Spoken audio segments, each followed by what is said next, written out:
How good will the Las Vegas Raiders offense be this upcoming NFL season? Last year, their offense was way better than what many people give it credit for, because although they don't have a lot of crazy playmakers, or they didn't have a lot of crazy playmakers last season, Derek Carr, man, he carried this offense. Derek Carr deserves a lot of credit for the Raiders' success last year, because when it looked like everything was going south, they were able to weather the storm, and they found the way to get hot at the right moment. And Derek Carr is a big reason for that. And although many people probably don't consider Derek Carr to be a top 10 quarterback, he's a top 12 quarterback. However, you look at where he ranks in the quarterback hierarchy in the AFC West, he's probably the fourth best quarterback behind Patrick Mahomes, Russell Wilson, and Justin Herbert. However, just because he is the fourth best quarterback in the division doesn't mean he is bad. He's really good. He is a top 12 quarterback. It is a reason why the Raiders gave him a contract extension. On top of that, you bring in DeVante Adams, his former college teammate. They balled out at Fresno State together. The chemistry is going to be there. DeVante Adams, we already know he's one of the best wide receivers in the game. Then you have DeMarcus Robinson. I like the speed that they're going to have with DeMarcus Robinson. Then you have Hunter Renfrow, a.k.a. Hunter Renfrow, who was selected to his first ever Pro Bowl last season. He caught 103 receptions, 1,038 receiving yards, and had 9 touchdowns. You also have Keelan Cole there as well. The receiver position doesn't have a lot of depth. However, your top 3 options are going to be really good. DeMarcus Robinson kind of has been a role player during his time with the Kansas City Chiefs. Pretty much their wide receiver 3 or 4. Going to the Raiders, he's going to have a more expanded role. He's going to ask to do way more than what he was ever asked to do during his time in KC. We also can't forget about Darren Waller. Darren Waller is one of the top 3 best tight ends that we have in the game. Last year, he had a struggle with staying on the field and staying healthy, but when he's on the field, he is one of the best in the game. You can line him up not only at tight end, but also outside at wide receiver. And we're definitely going to see Josh McDaniels utilize him heavily in this offense, because we know how much New England loved to target tight ends in the past, with McDaniels calling the shots there as offensive coordinator. Then Josh Jacobs. It surprised me that the Raiders declined Josh Jacobs' 5th-year option, because this was somebody who, prior to last season, was coming off his first ever Pro Bowl appearance. And then you also look at the fact that the offensive line didn't really do him that much favors last season. He had 217 carries for 872 rushing yards, 9 touchdowns. He was averaging 4 yards per attempt. And those are pretty solid numbers for somebody who is playing behind one of the worst offensive lines in the league. Then, on top of that, nobody talks about how much he improved in the passing game. That has always been a pretty huge knock on Josh Jacobs, is the fact that he hasn't really been that much of a factor in the passing game. Well, last season, he improved that area. He had 54 receptions for 348 receiving yards. So we're looking at Josh Jacobs. Josh Jacobs is slowly becoming an all-around back. And it's kind of sad to see Las Vegas declined his 5th-year option. And then going into this year, it doesn't look like anything's going to get even any better for him, because the offensive line is a huge concern. This is an offensive line that gave up 40 sacks last year and didn't improve at all. You asked the general manager for Las Vegas about the offensive line, and he basically said there was a couple of offensive linemen who they wanted to target in free agency, but they weren't able to get them because they pretty much ended up signing elsewhere. So they had to allocate those funds to other positions of needs. You have left tackle Colton Miller. He is the best offensive lineman that they have on the team, and that's about it. Alex Leatherwood is going into year 2 after a really, and when I say really underwhelming rookie year, it was really underwhelming.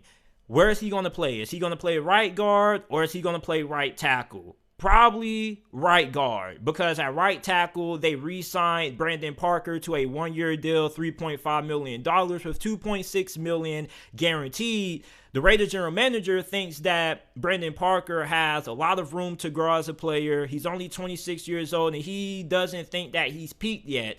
And I understand the mindset when it comes to that. I don't think that that is a bad move, considering the fact that there wasn't really too many good high quality offensive linemen left, especially when it comes to offensive tackle. Offensive tackle in the NFL is really hard to find. It's really hard to find an elite OT. You probably only have about one or two in the game at the moment, with Trent Williams being the best. So when you look at Brandon Parker, 6'8", 320 pounds, I definitely understand the upside that the Raiders GM is talking about. However, he is coming off probably the best season of his career, but he hasn't really been all that great. And last season wasn't really all that great neither, but he did improve, and it was his best season. So it does make sense why they would extend him, give him another year, and see how much he develops going into the upcoming 2022 season. Then you have Denzel Good, who was originally their starting right guard to start week 1 of last year, but he ended up tearing his ACL in the season opener. Josh McDaniels said that he's looking for versatility on the offensive line. He's looking for all of his offensive linemen outside of Colton Miller to be able to be versatile, because they're probably going to be experimenting with a lot of different lineups as we progress throughout the offseason. As we go into training camp in the preseason, you're probably going to see a good amount of these players lined up at different spots. Probably going to move Alex Leatherwood around. I wouldn't be surprised if they try him at left guard as well, because the dude was a first-round pick, and many people considered it to be a reach. So you got to try to find some way to get something out of Alex Leatherwood. And I think something that is worth noting, if you are a non-Raiders fan, or even if you're a Raiders fan and you're trying to say, okay, JT, what is one reason why you think the offensive line will improve? Or what is a reason why we should have just a little bit of faith that this offensive line is going to be better compared to what it was last year? Well, Josh McDaniels runs a power run scheme, which is focused on power running concepts. A lot of dive, a lot of counter. Josh Jacobs is the perfect back for that kind of system.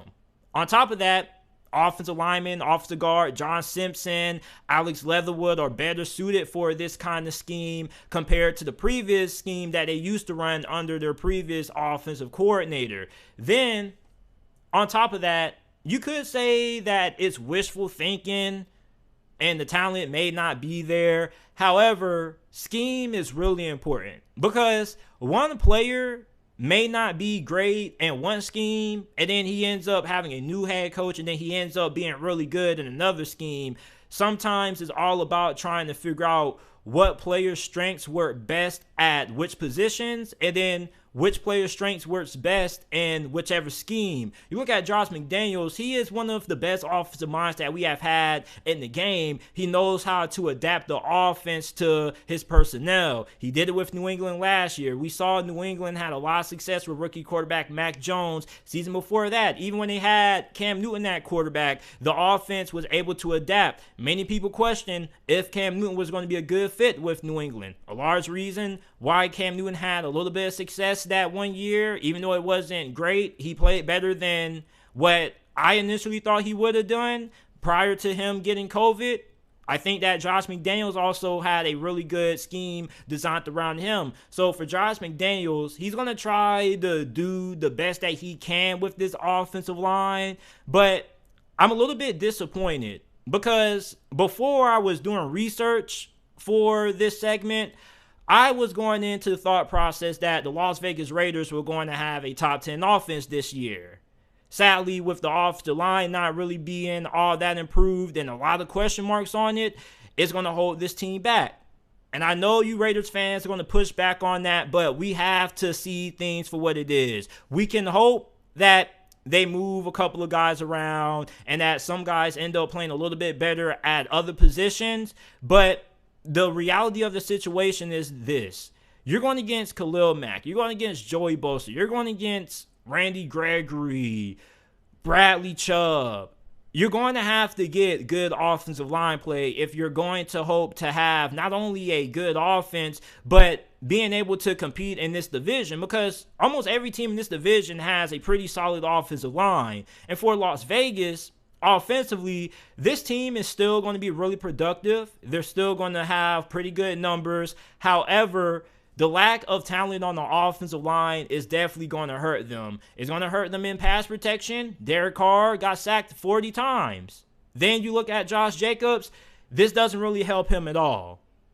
But I think a good way that they're probably going to try to game plan for the limitations that they have on the offensive line, they're probably going to go to a more West Coast style offense, quick passing game, spreading the ball out, getting the ball out quick. Then hopefully we see Kenyon Drake utilized a little bit more compared to how he was used last season. And I said that the Kenyon Drake signing was probably the worst free agency signing out of the whole entire offseason. I got a lot of pushback from Raiders fans.